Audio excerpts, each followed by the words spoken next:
Hi everybody, it's Lace, and today we're going to go over some fishing tips and tricks that come from data and then also just my personal observations in the world.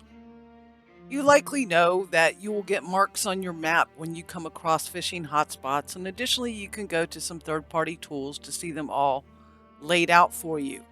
You can tell that they're active when the fish are actually jumping up and down. If the water's just bubbling, then it's not active. The benefits of fishing in a hotspot while it's active is the fish will hit the line quicker and you can catch more. Unfortunately, the more people that are fishing in the active spot, the quicker the resources will deplete. When fishing in a hotspot and there are other players around, it's important to be able to land your cast in that hotspot and not have to recast, since it's a matter of time before the place depletes. The line casting indicator has imperfections in the drawing of it, which give you natural places that you can use to eyeball and know the distance. So if you cast the first time and you're short, you can now know that I need to go up a tiny bit from that line marker that's horizontally across there in the imperfection. Alternatively, you could take a step forward or backwards if the location permits to accomplish the same feat. Using these methods at a contested active hotspot, you should now be able to cast perfectly every time. The respawn times for the various fishing hotspots are variable, but you can expect the tier 1 ones to replenish faster and the tier 3 secret, quote unquote, secret spots to take longer to come back in a particular area. For me personally, as I'm traveling from point A to point B, I will go out of my way a bit to see if a fishing hotspot's up, because you sure can't beat those quick hits on the line and the chance for some rare fish, because it does increase when they're active. Next, let's look at the spreadsheet that I've created. It's kind of morphed into a spreadsheet of everything, but there are some dedicated fishing pieces to it. And one of those are the type of fish that you can find per zone. It's also going to say saltwater, freshwater, their rarity, the tier of the fish, what they provide in salvage, and everything. And it's laid out by zone, like I said. I will paste a link of this spreadsheet at the bottom of the video. One of my favorite uses from salvaging fish is going to be the fish fillets, which I can use in town projects where I'm trying to build my standing in a particular territory.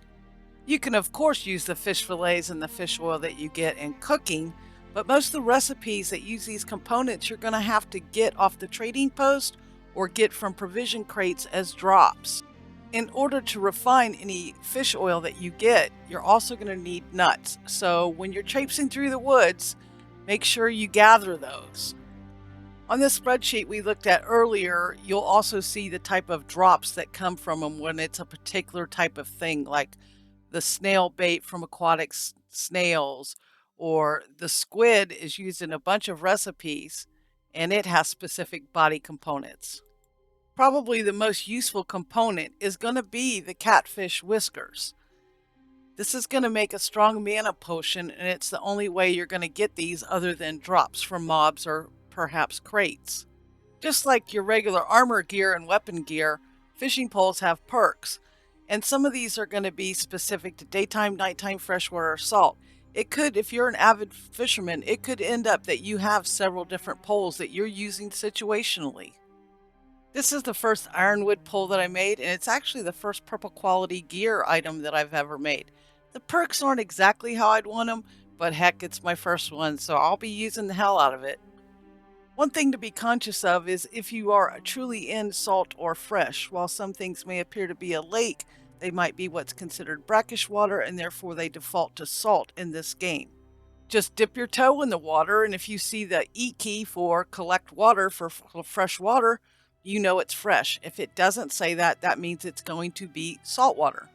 Knowing this will allow you to equip the correct bait. Going back to the spreadsheet, on the quick list tab, there is a section for other various fishing things. And the first section's bait, where you get the bait, what it's going to do for your rate increase, the fish size, where it's used at, which is in the UI, but it's there as well. It's also got fish XP and stats. And what's important on this chart is the distance swam away per second. What that means is when you're reeling it in, you have to release to let go of some of the tension. That's how much footing you're going to lose from the fish swimming. And then the line tension multiplier, typically your more difficult or rare fish are going to, work that line a lot harder. So you're going to have to pay attention more. And then, of course, your zoom on camera.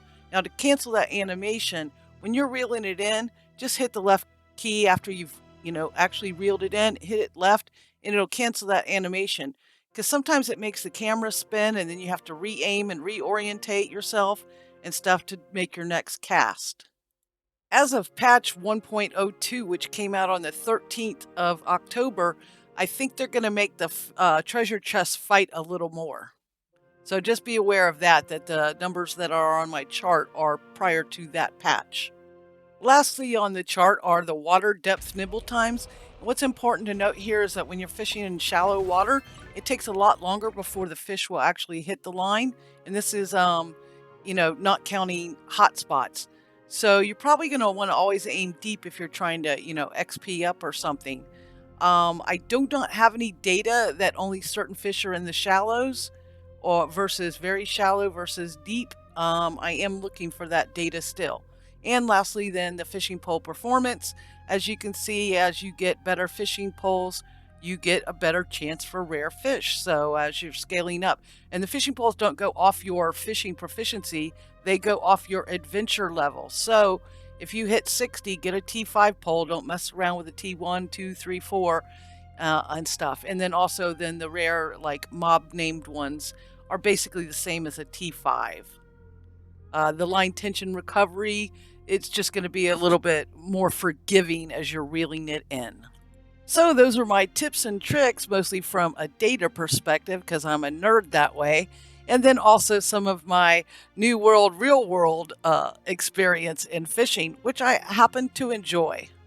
That's going to wrap this video. Take care, everybody. Happy hunting and be safe.